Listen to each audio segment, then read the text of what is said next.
Dr. Deepak Chopra now returns for an interview with a business leader who is championing mental health in the workspace. He is the EVP and Group CEO of Verizon Media. He leads an organization with 900 million customers and 110,000 employees. It's a truly fascinating conversation. So please welcome Dr. Deepak Chopra and Guru Gowrappan. I'm Dr. Deepak Chopra. It's my great pleasure to be speaking to Guru, the CEO of Verizon Media, and he's joining us today to spread the message that we are never alone. As you know, mental health is a crisis across the world. We are all doing our best to democratize well-being across the world, irrespective of age, gender, race, income, and so on. And we are also now using technology to do that. Every 12 seconds, somebody commits suicide in the world, and it's become the second most common cause of death. Suicide is the second most common cause of death in teenagers. So this is a reflection of the state of our humanity right now, and I think it's a crisis. So let me ask first Guru Gowrappan, who is the CEO of Verizon Media.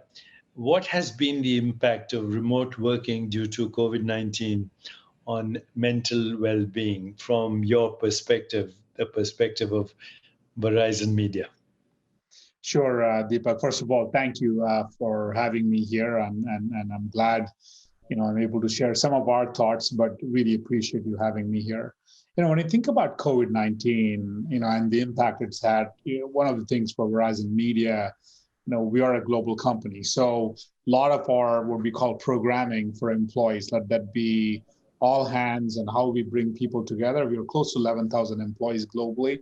So when we shifted to remove or remote work, due to COVID-19, when we all went back to work from home, the foundation of those virtual programs, if you will, was already in place. So like any format, what COVID did, at least the pandemic did for us, there is pros and cons to remote work.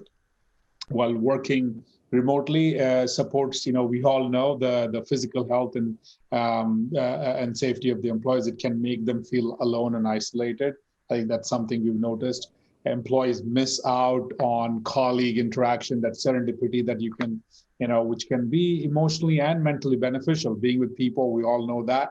And of course, that was amplified even further by the physical distancing in a way. Now, on the flip side, what we've seen on remote work has offered employees a great deal of flexibility. It has reduced stress. Today, we've seen in our surveys, 97% of them saying having a more flexible job would have a major impact on their quality of life. So what we've done, as you think about Verizon Media, to that end, we've imagined our workplace and are shifting more of a hybrid model as we start opening the doors back, as things get normal, which is more remote work plus in-person, combination of that, which will help employees collaborate more effectively across any work environment, bring both the pros on working remotely, but also being in the office when you want to be with people as well. So, Guru, that's very insightful. What do you think other corporations can do proactively to address the mental health challenges that you mentioned, remote working, the gig economy? How would you suggest other people learn from your experience? I think first and foremost, and this is something, Deepak, I've learned from you, is leading by example. I think leaders must walk the talk. I communicate often with our employees about my focus on what I call the 3 E's.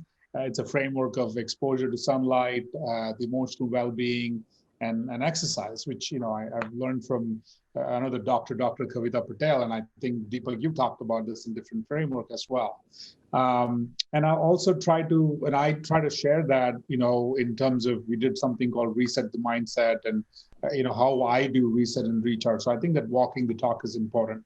Second, I would call out emphasizing interaction and connection. So encouraging employees to help others feel included in the remote workplace. And don't leave it on the individual team members to force those connections. Instead, aim to make these interactions a priority for all employees. Three, I would call out about encouraging breaks, encouraging remote team members to take breaks throughout the day. I do that. If I can squeeze in a 5-minute meditation, whatever it is, that gets you reset, getting outside to take a walk in the park or go to the gym for a workout, balance that out and set the expectation. It's both healthy and helpful for relieving stress. And lastly, I think for all the organizations, provide access to mental health services. So we offer, remote employees today the help they need by providing access to, anonymous mental health services and also support they can readily access at any time. So at Verizon Media, we offer 24/7 confidential crisis and counseling support, as well as psychiatry services and emotional wellness support for all the employees and families. We also offer, premium access to guided meditation app, and we had an employee storytelling series in which employees could share their stories, experiences to inspire others, even through our employee resource group. So all these four, when I think about it, these are not hard to do, but the key is you got to lead by example and start seeping that through the organization. Guru, you've been very kind to participate in this conversation. At neveralone.love, which is our website, neveralone.love, we have a chatbot called Peewee. She's named after a recording artist who unfortunately died from suicide. And this chatbot is an AI, and she can talk to people and within a few seconds assess if they're mentally distressed. She can also intervene, as she has right now, in several thousand suicide attempts. She can refer people to counselors. And now we are creating a cryptocurrency blockchain to pay for it as well, so we can democratize this help throughout the world. What was really remarkable to us is that people are more comfortable talking to an AI than to another human being because they don't feel judged, or they're not afraid to express their vulnerability.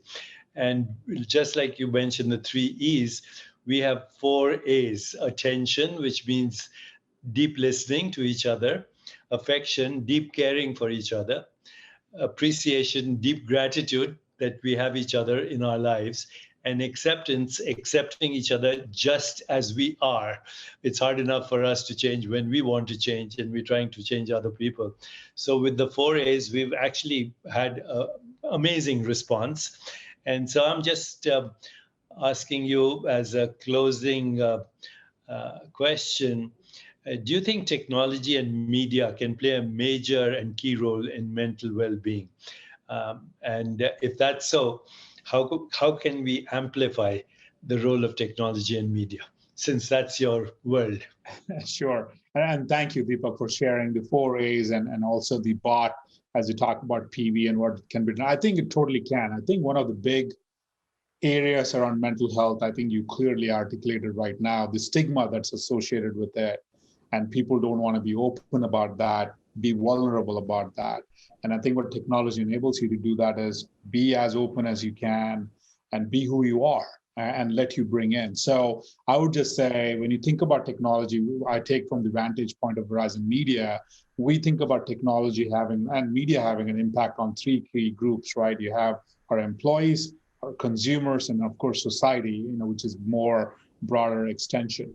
And we've seen the version of this play out really well. I mean, we do, as we think about our ecosystem reaching 900 million monthly active users, what we've done, part of that, we've taken at a very bare minimum level for mental health organizations. There are 4 or 5 that we partnered with, where we've given them ad inventory, close to $10 million worth of inventory for them to promote, what they do and let people be able to see that. And then as you go deeper and deeper, we launched something called Mind Together. Again, this is bringing like-minded companies coalition. Again, a lot of this is technology and media centric, but we are now working with, Kellogg company, Snap, and Spotify, where we want to share what we do as technology for our employees first, in terms of education and campaigns that we have, and how do we destigmatize a lot of the issues we see. So another area that we've seen doing it, again, not that hard to do, and technology amplifies. The other example I would give from now purely from a media standpoint, we launched something called Yahoo Life. This was really dedicated to providing mental health, some of the content you talked about, and well-being resources where people can again consume those things without being judged, without feeling any kind of barrier. I want to read about parenting and mental health, or anxiety and depression, or any of the tools, or bringing in tools from experts like you and integrating that. The last two I would mention, one of the things we recently did is how we are trying to scale this across the hundreds of millions of users we have. We partnered with something called a company called Therapy Den, which is an online mental health directory to give users access to mental health tools. The reason, again, we chose Therapy Den is a great view, in the global mental health crisis today. One of the bigger areas where society is getting impacted is, on communities in LGBTQ. You think about Black and a lot of minority communities, and what Therapy Den has done is really bring that to access more easily for minority communities. So we've integrated them very easily, so users can go and access that while they're reading something. They want to say, find a therapist who's going to suit me. So I think there's a spectrum of, I would call it, tools. On the extreme end, as you think about AI and what blockchain and everything can do, and some of the example you mentioned. And the other extreme end, you can still add a much deeper humanity level, but still use technology to get the scale and distribution in many ways. Some of the examples I spoke about. So I think technology democratizes the solution in a very unbiased way. It gives easy and equal access to everybody. And I think it creates much better innovative tools, which I think right now time is key. Scale is key, and it's just not the US. I think this is a massive global problem, and anything like the AI bot you talked about, that's scalable, right? You don't need to wait for understanding, getting access to a doctor or resource or any of that. Feel the stigma. You remove the barrier on get-go. I think that's what technology allows you to do, and it's great to see what you're doing, and I'm sure we'll be doing a lot of things together as well as we continue to scale. Guru, this has been an amazing conversation. I look forward to further collaboration. I think the very fact that you can reach 900 million people, we are pretty close to critical mass with that kind of collaboration. So I'd like everyone listening to this conversation and watching this conversation to check out the resources that Guru has in his own ecosystem. And today, scientists are talking about emergence. And what they say is, if you have maximum diversity, shared vision, complementing each other's strengths, transparency, and openness, then there is a solution to every problem that humanity has at this moment. So we are waiting for this critical mass to emerge through shared vision and complementing everyone's strengths. Please check out all the resources of Verizon Media as well. They're right here under our conversation. You can check out the URLs. Thank you, Guru, for joining me. Thank you so much.